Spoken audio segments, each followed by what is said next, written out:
Saros is one of the most fun PlayStation 5 games that I've played in a long time. Housemarque absolutely nailed the moment-to-moment gameplay here.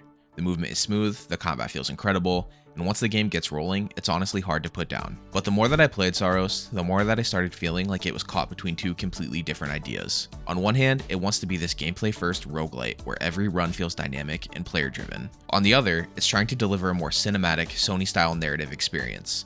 And while both of those elements are good individually, I don't think that they always work well together. Still, after finishing the game and letting it sit with me for a bit, I came away really impressed with what Housemarque built here. So I wanted to talk about what I loved, what frustrated me, and why I think Saros is a really good game that falls just short of being a great one.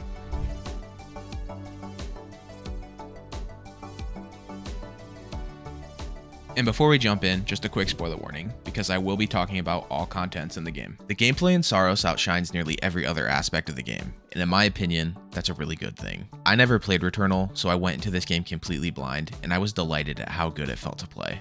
Arjun's movement is crisp, from being able to control the length of your dash by how long you pull down the trigger, to flying off a grapple into a dash and punching a shielded enemy.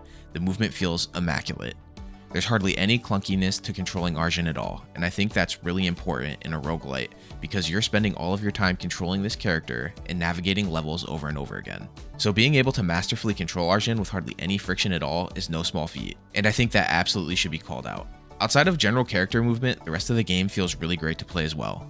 All the guns feel crisp and responsive to my inputs, Arjun's abilities are satisfying to use, and the haptic feedback of the PS5 controller just makes for an overall amazing gameplay experience. We don't typically get these kinds of arcade-style games from Sony first party, so Saros was a really welcome addition to the lineup for me personally. The weapons in Saros are, for the most part, pretty fun to use. For the majority of my runs, I mostly used one of the automatic rifles. However, I did plenty of experimentation with the other weapons in the game, and to my surprise, I enjoyed a lot of their playstyles. The ricochet pistol was great because it could hit multiple enemies at once with a single shot, and I really enjoyed the eruptor hand cannon as well because it packed quite a punch. Even the shotgun surprised me. Being able to run and gun enemies with the stalwart, stun them, and follow up with a melee attack was really satisfying until things got a little too hectic.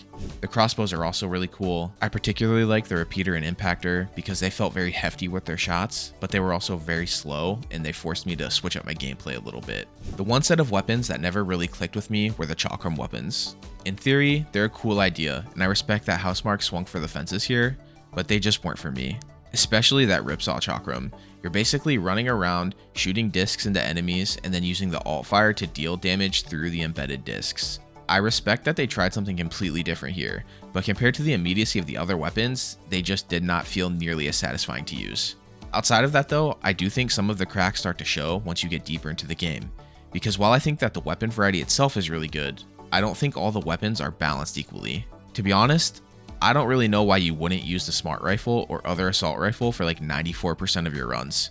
Maybe I'm on an island here, but I feel like they're objectively better than just about any other gun in the game. Because of that, I would frequently keep my lower level smart rifle and choose an artifact instead of swapping to a newly dropped weapon. And that's not to say I dislike the other weapons, because outside of the chakrams, I really enjoyed most of them. I just rarely found situations that I would choose them over the rifles because they felt that much stronger. This also ties into one of my bigger issues with Saros overall, which is that I don't think the gameplay fully knows what kind of game it wants to be. It's a roguelite with meta progression, but you don't really have to start every run from the first biome. At first I actually really liked that because it helped keep the story moving and let me progress faster. But after the third or fourth biome, I started realizing that doing so severely limited my chances at crafting a build that I wanted for each run. I don't know if it's just me or what, but the further that I got into the game, the less statues for artifacts and weapons I seemed to find. So eventually I started doing full runs from biome 1 instead, which definitely helped with the build crafting, but then you run into the opposite problem. By the third or fourth biome, especially if you hit some strong artifacts early, Arjun becomes really overpowered. And before you comment, yes, I know Carcosa modifiers exist, and even with some of them turned on, I still found myself mowing through encounters pretty easily if I started from the first biome. So the game ends up in this weird middle ground where starting later limits build variety, but starting from the beginning can completely flatten the difficulty curve if you care about that sort of thing. As far as enemy variety goes, it's decent, I'd say. It's not perfect by any means, but as you progress through the biomes, you find more and more enemy types, and there's subtle changes in how you approach defeating them. Later on in the game, I really liked how it introduced healing totems, different shield types, and mini-bosses to try and skill check you a bit. While it wasn't overtly complicated or difficult, it was enough variety to keep me entertained during runs, and I definitely found myself in sticky situations where I had to lock in if I wanted to survive. The boss fights in Saros for the most part are really great. However, there are two in particular that I did not really enjoy, and that's Robdom and Legion. They almost felt more like mini bosses instead of overlords of their biome to me. Robdom in particular only has one health bar, which makes the fight really easy, not to mention the grapple hooks around the arena trivialize most of his aggressive attacks. In the Legion fight, I honestly just found it kind of boring. Not a lot happens, and you mostly just dodge attacks and shoot into a swarm. Compared to the other fights in the game, both of these bosses lacked scale and didn't really feel like these massive biome-ending threats. The other 6 boss fights, however, are incredibly good. I especially like the Architect and King fights. The King fight in particular gave me Dark Souls 3 Soul of Cinder vibes, which was super dope, and I think it's a really strong final boss fight for the game. All 6 fights have incredible settings, the scale make you feel so tiny, and each boss has mechanics that feel unique to them specifically. I don't want to dive too deep into these because I think there's something you should really experience for yourself if you haven't played the game yet, so I'm just going to leave it at that. The last thing I want to touch on is the game's difficulty. I think I'm probably in the minority here, but I actually enjoyed becoming overpowered by the end of the game and tearing through enemies with relative ease. That's just a personal preference thing for me though. I've always been the kind of player that likes grinding to get ahead and hit a big power spike, so that whole conversation around the game being too easy never really bothered me all that much. All in all, Saros shines brightest in the gameplay department, which honestly is exactly what I expected from Housemarque. So I came into Saros as a complete newbie. I never played Returnal, so my expectations for the story were pretty low. However, at least for me personally, I actually really like the story of Saros, even with its limited scope. Arjun is a pretty standard anti-hero journey throughout the game, chasing after a lover that no longer wants him, and along the way we slowly discover how that relationship fell apart in the first place. It's definitely become a little tropey nowadays for the main character to be this rough around the edges, not so good guy. And while Arjun isn't really any different in that regard, I do think the journey he goes on feels pretty unique compared to other games. That being said, I think Saros was uniquely positioned to have a hard time telling a full and complete story. On one hand, you have a Sony first-party game, which usually means a big focus on narrative. On the other hand, it's a roguelite, which naturally makes heavy storytelling more difficult because the gameplay loop is built around repetition.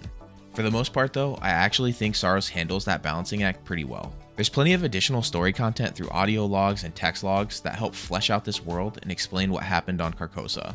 The only problem is that interacting with a lot of that stuff is optional, so if you're mainly just watching the cutscenes, the story can feel a little hard to follow at times. But honestly, I really love the way that the mystery unraveled over the course of the game.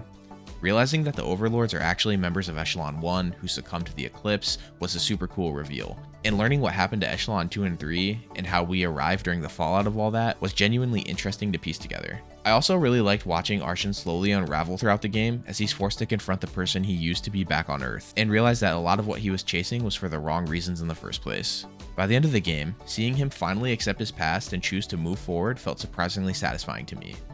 I know the ending probably won't work for everyone, and I'm sure some people will leave it feeling unsatisfied, but personally I really liked it. I do think the game could have used a little more narrative setup at the beginning though. I was honestly surprised by how quickly we're thrown into the middle of Arjun in Echelon 4, just arriving on Carcosa. I understand that part of the point is unraveling the mystery little by little with each run, but I still think that the game would have benefited from another cutscene or two early on just to establish the narrative foundation a little bit better. For the most part though, I think it works pretty well. Where the story started becoming a little more complicated for me was when it began interfering with the roguelite structure itself. There were two moments in particular that really frustrated me, and the first was being forced back to Passage after beating the Architect. I had started that run from Biome 1, and I had a build that I really liked, and honestly I felt really strong that I could potentially finish the game right there. So when the game forced the run to end for story reasons, it completely killed the momentum for me. To be clear, narratively I understand why it happens. It's the end of Act 1 and they're setting up the rest of the story. That part makes sense, but mechanically it just feels bad because I had spent all that time building out a run and the game suddenly decided that I couldn't continue anymore. And because of some of the progression problems I talked about earlier, it made the next few runs feel worse until I could finally get another build going that I enjoyed as much. The other issue that I had was when the game forced me to pick up certain weapons for story reasons. Earlier in the game it wasn't as big of a problem, but later on when I was forced to use the Ripsaw Chakram and ditch a weapon that I actually liked, it completely threw off the pacing of that run for me. Especially because weapon drops become less frequent later in the game, so if you lose a weapon that you really enjoy, getting another one that you actually want can take a while. Like honestly, once I realized I couldn't pick my old weapon back up, I force quit the run and restarted from Biome 1 because I hated the Chakram weapon that much at first. I understand why Housemarque wants players to engage with new weapons from a story and progression standpoint, but completely removing player choice in a roguelite just feels weird to me. At the very least, I think the game should have allowed me to immediately swap back afterwards. Because at the end of the day, the core appeal of a roguelite is player freedom. the freedom to experiment with builds, weapons, artifacts, modifiers, and playstyles. And while I absolutely respect Housemarque for taking a big swing and trying to merge cinematic storytelling with roguelite systems, I do think there's moments where these two ideas actively clash with each other a little bit. None of these problems are massive on their own, but they start stacking on top of each other over time for me and slightly drag down my overall experience with Saros. Still, I want to make it clear that most of my criticisms here are more inconveniences than deal breakers. Even with these issues, I still think Saros is an incredible game and one I'd easily recommend to anyone who's even remotely interested in it.